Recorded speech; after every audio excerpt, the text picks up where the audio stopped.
Hi everyone, it's time for the weekly video. I did mention there might be some more posts after last week's video, which had some treats in there. There has been some more posts. It has arrived in a prompt and safe manner, so that's good. So I'll just talk through them. I have forgotten to prepare my reading glasses, so I'll either hold stuff very far away from me to read any extra details, or we'll wing it together and you'll get the general gist. There are 5 items here, 2 of which just arrived today. But I guess I'll start with Arrow Video again, and I'm not wanting to be negative about Arrow Video as I was last week. I have contacted their customer service department. I did receive the message that I expected, asking for all the information that I'd just given them. I did have to take a screenshot of the order that's on my account because I ordered direct from them. So that is a bit frustrating. That was regarding the cell disc.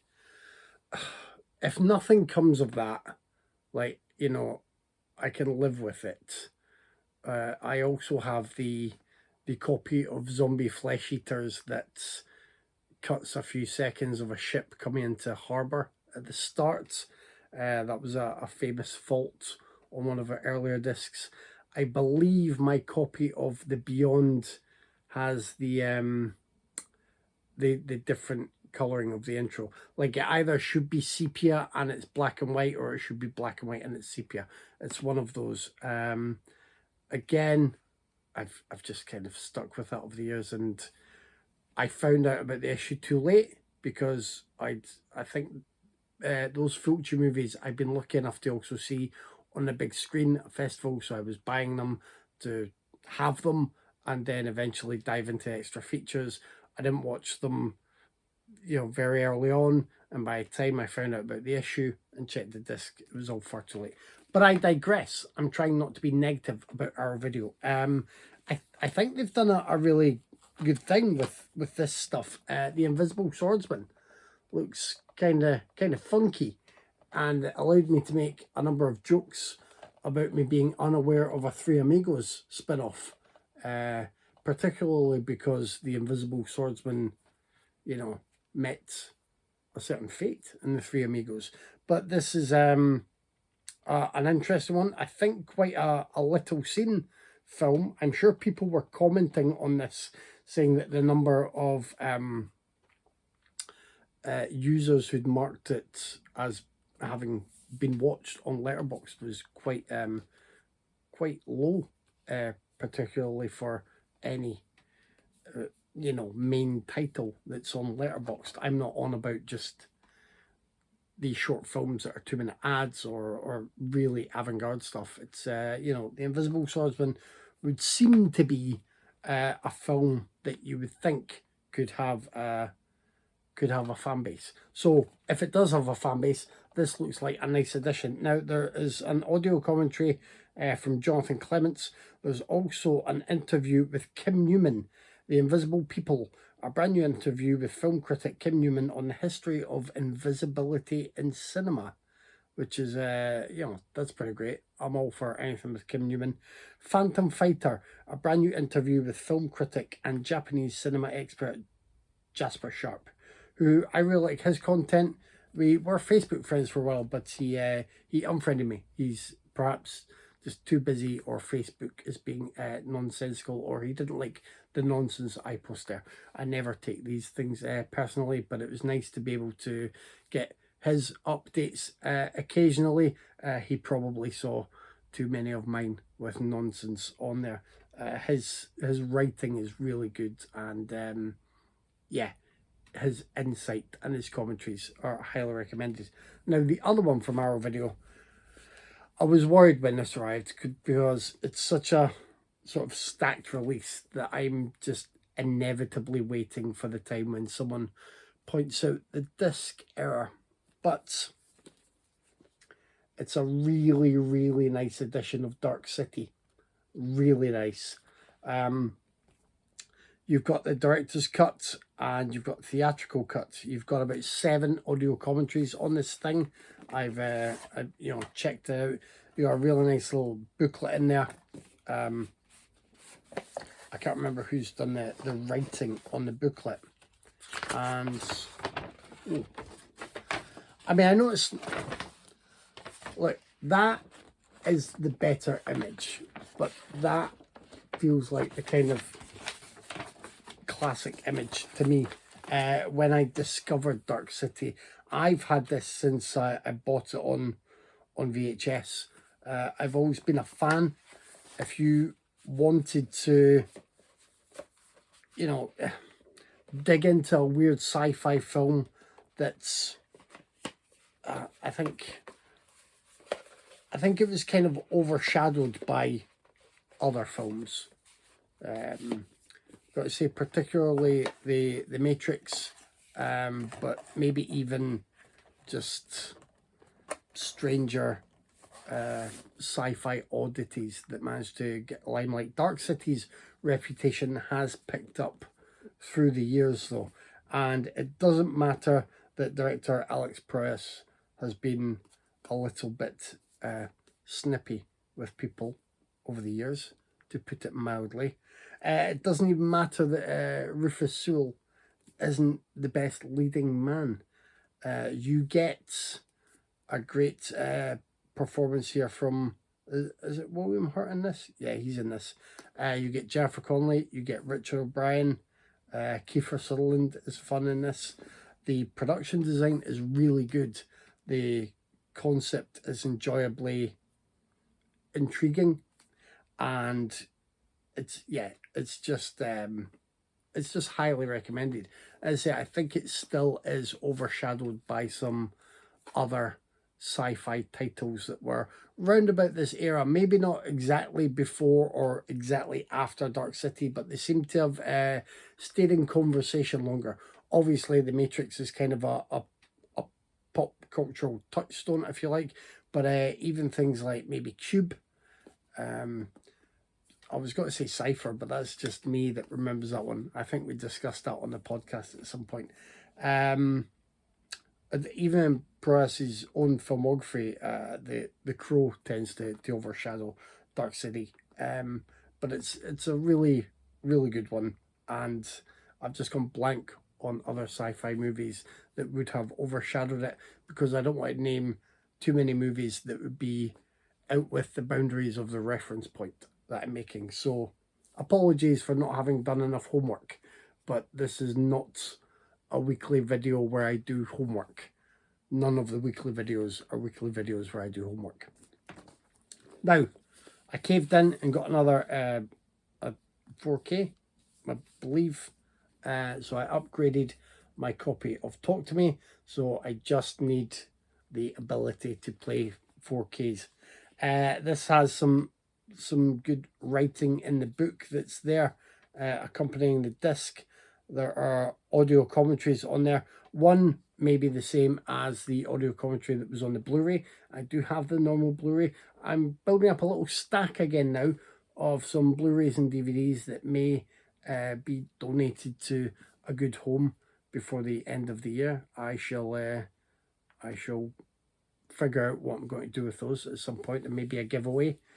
I may be able to sell them as a bundle to add to my fundraising total for my charity efforts this year. We'll see. And the link for the fundraiser will be below. So, you know, everyone can find it. It's right there. I'm doing Total Warrior this Saturday. So I've done the marathon. I'm doing Total Warrior this Saturday. That's a 12K obstacle race with 25 obstacles, including one that gives you small electric shocks, tunnels, an ice plunge, everything's on there. So if you'd like to help me hit my £2,000 total for Macmillan Cancer Support, then the fundraiser link will be there. And please do, if you look at my fundraiser and you see £70, £70, £40, the odd amounts that are anonymous or just sort of more than the standard, that's me. I'm putting my own money to that because I made a high target that I really wanted to reach, and I thought I know lots of people on Facebook. I know lots of people on Instagram. They will, throw in a few pounds each. I know times are hard, but they will do that. But they haven't done that. So I'm just putting in £70 a week of my own money to make sure I hit that target by September. I'm really kind of miffed about the folk who give me likes online and then haven't done anything. But everyone's got their different stories. So who knows? Who knows the different stories? But I'm just a bit miffed about it. Anyway, and today's arrival, I can't even recall why I ordered this one, so I'm hoping it's good. It's A Day at the Beach, so that's from Indicator. I might have just ordered it because it's from Indicator, and the other release from them for this month is Carnal Knowledge, and I've never seen Carnal Knowledge, and I've heard good things. Obviously, I really like the cast. I really like Mike Nichols, and I'm expecting greatness.